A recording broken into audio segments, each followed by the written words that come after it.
Well, Prime Minister Mark Carney started this week launching a new housing agency, Build Canada Homes, pledging $13 billion to get this new agency underway. Now, part of that is going toward a plan to build 4,000 modular homes to be built on public land at 6 initial sites across the country.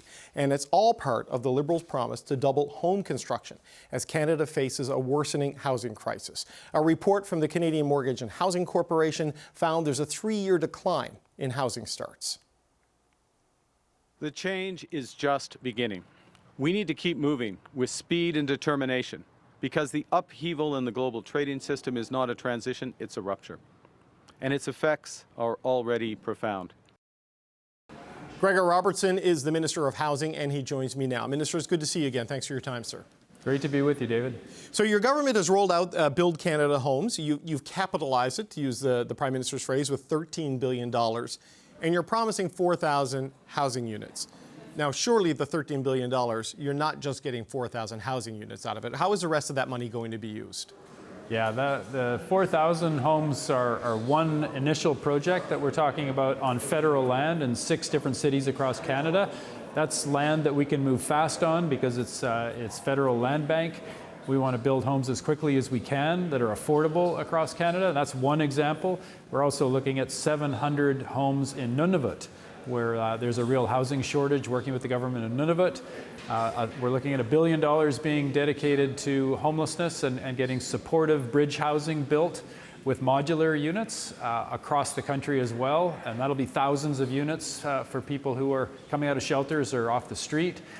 Really a comprehensive approach to making sure we build at all scales, big cities to small towns, and projects that are affordable, a mix of different rents from those who are at the low income end of the spectrum to more middle income workforce housing, missing middle, and young people trying to access housing. So these initial 4,000, they're going to be built on lands owned by the federal government, so that takes the land purchase price out of the equation. Right. These are low-income housing, or meant to be a low percentage, about 30% of your after-tax income or your taxable income in terms of rent. But Correct. These are rental properties, right? These are not homes people can purchase and own. Exactly. The federal government will own these. Who will build these? Well, we'll definitely be leaning on the private sector primarily to build. We know they can build more efficiently than any others. We want to make sure that we're keeping people on their jobs right now, particularly in the markets, Vancouver and Toronto, that have slowed down with condo building. We can get them focused on building affordable housing, rental housing that meets the needs of people on different incomes. So we expect to be a lot of partnerships with the market builders and the private sector. We expect to see lots of nonprofit operators for co-op housing, for lower rent or social housing.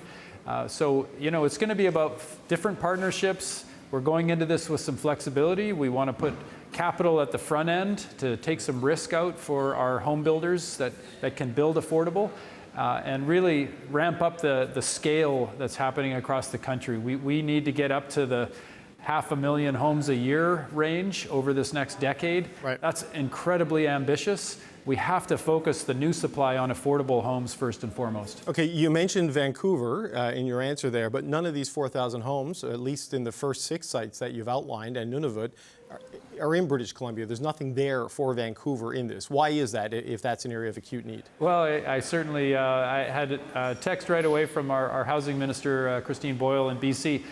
There are going to be projects in every province and territory, absolutely in the very near term. We were just giving an example of where we have 6 sites of federal land in cities across Canada.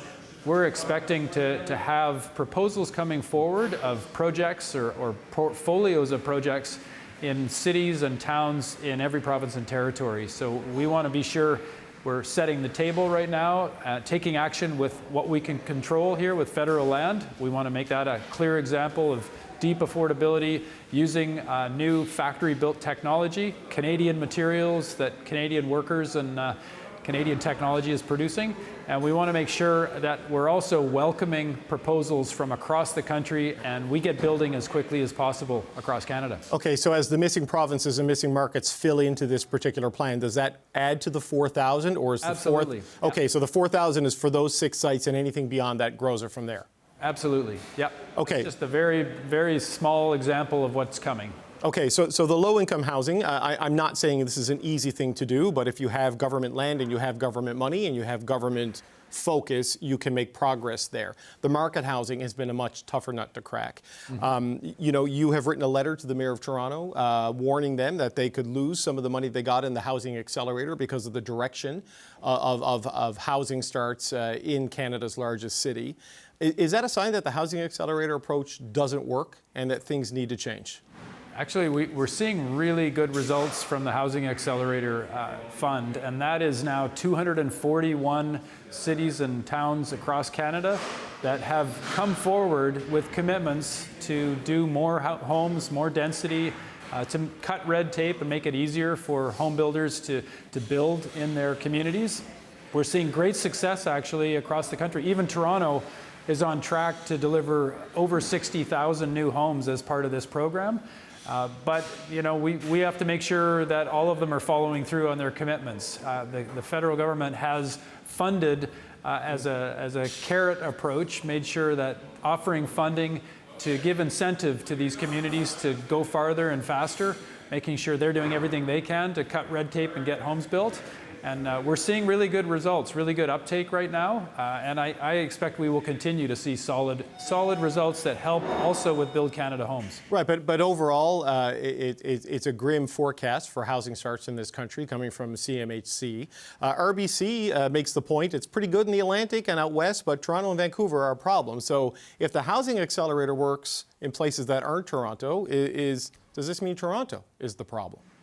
Well, certainly Vancouver and Toronto have been challenged on the condo market side, and that speaks to the importance of us getting on the land as quickly as we can, working with affordable home builders in Toronto and Vancouver, get projects going that keep workers working in those markets, that make sure that the whole ecosystem of housing, the architects and the engineers and all the trades, all the people who produce the materials, we got to keep everyone working to scale up and double the construction across Canada. So we will definitely be looking at projects in Toronto and Vancouver that prioritize big scale projects, get people working who aren't building because of the condo slowdown. I get the idea behind the Build Canada Homes idea and the affordable housing, that it gives an anchor client to, say, modular home builders so they scale up on equipment. But, the market homes may not necessarily go that route because it remains to be seen what the builders adopt. And with the trade war and the slowdown, the manufacturing hit in particular in Ontario has been grim because the auto sector is there and is exposed. With those economic conditions coming in, how do you grow a housing market when so many people could be losing their jobs, or at least in a state of precarity where they're not ready to buy something that large?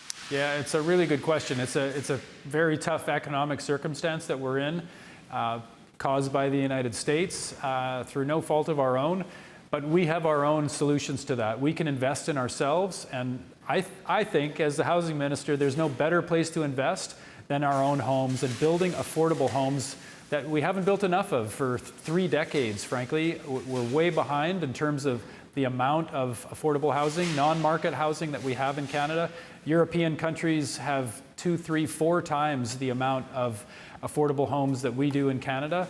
We need to change that, and that's why we are dedicating $13 billion in the budget to invest in affordable home builders and to build at a scale that we've never seen before in Canada. But on the market homes, Minister, if $471 million from the Housing Accelerator can't get Toronto to agree to change all the bylaws that it's committed to change, and they can't deliver an increase, and Ontario is the most exposed province right now, I mean, how do you get there? Because it seems to me $500 million is a pretty good incentive for a municipal government, and yet they aren't moving the way you want them to move.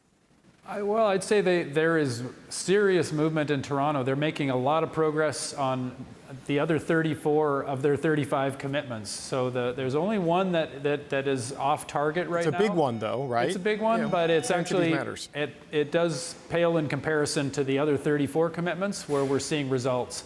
And that's the important thing here. As the Prime Minister says, this is all about results and outcomes. We have to deliver.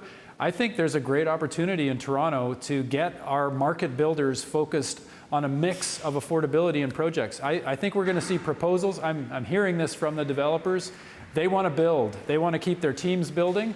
If that means doing a mix of affordability and different projects, we're seeing some great examples now with existing programs at CMHC. We want to scale those up, use Build Canada Homes capital, and make sure that they're focused on affordability, but also focused on big scale.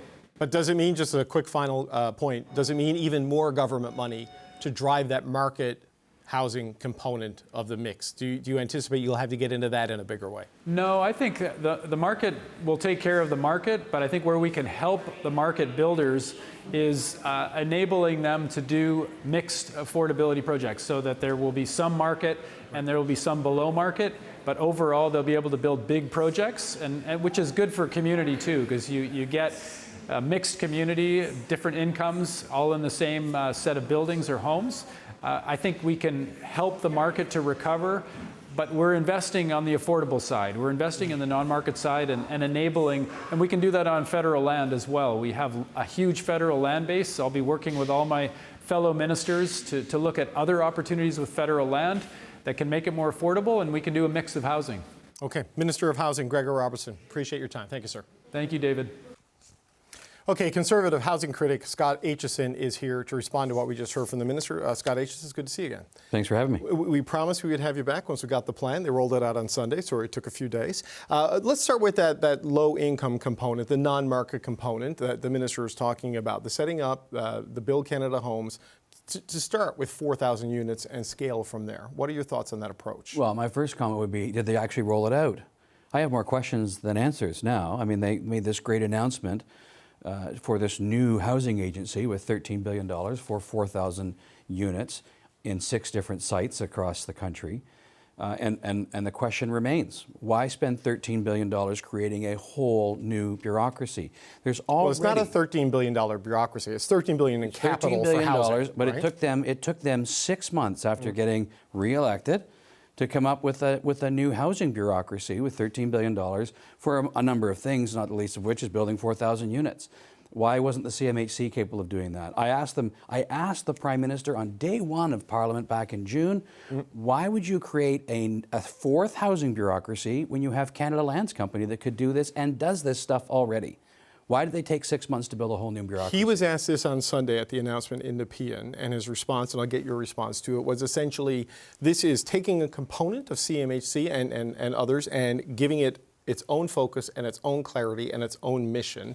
And his argument is that will lead to better results. I'm not in the business of building bureaucracies, but I can tell you right now that Canada Lands Company, which is very, very effective at getting developments done and started and completed, all you have to do is tell them, this is what we want you to do now, and they could have done it 6 months ago.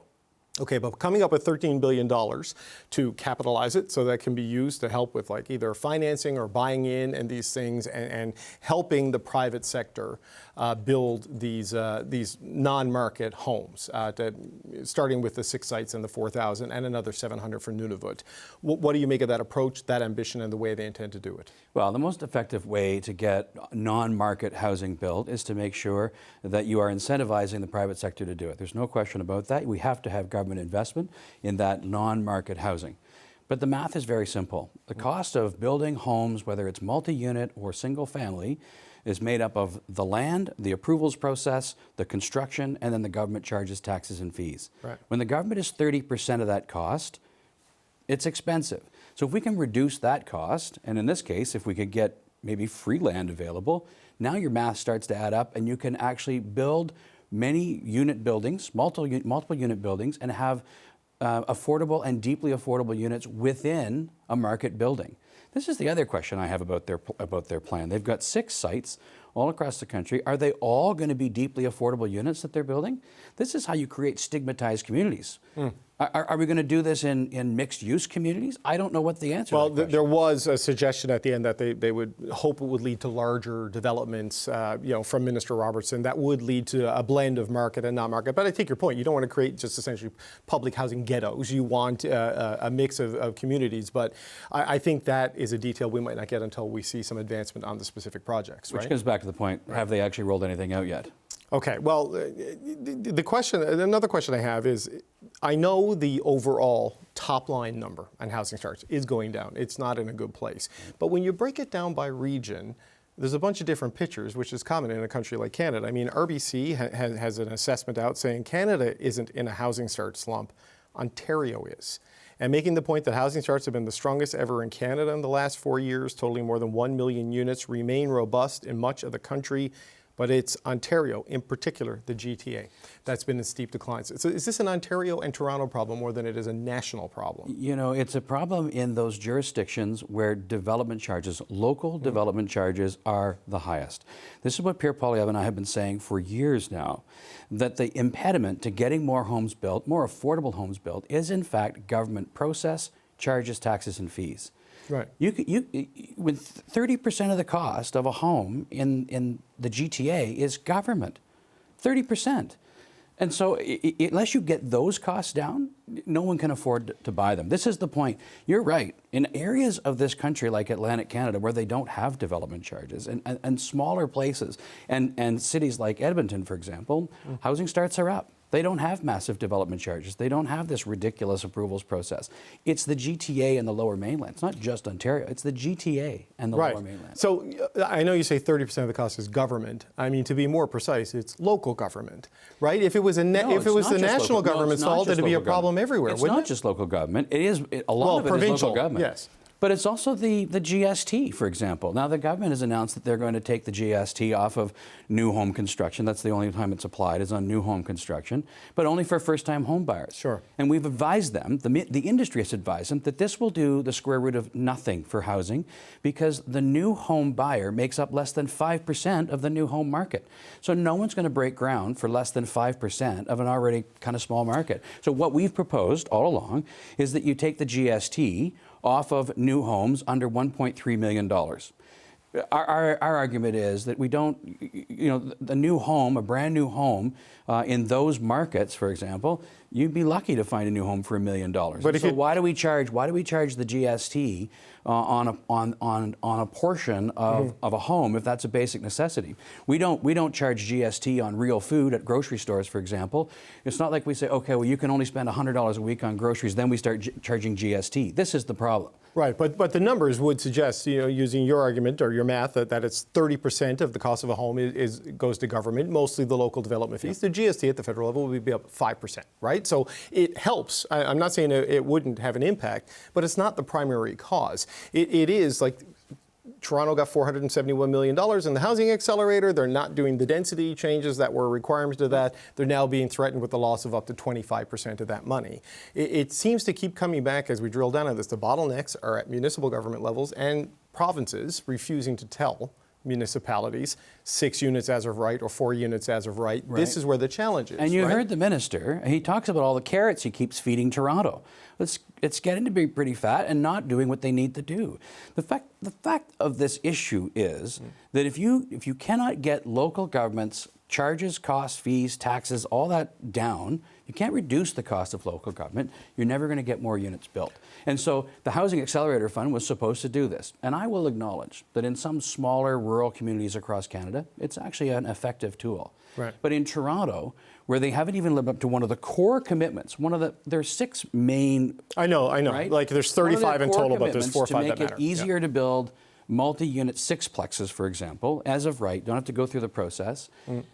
The City of Toronto Council voted in favor of this agreement. Right. And now they're not permitting it across the city, and the minister won't even say whether he's going to take that money back or not. So what they've done, they've awarded them $471 million, and as soon as the ink was dry on that, the City of Toronto raised their development charges by 40%. Right, so this goes back to the question. So we're out of time, but I have to ask you this one last question. Okay, you say, I don't know if you get fat from carrots, but yes, the carrots don't seem to be working for the City of Toronto.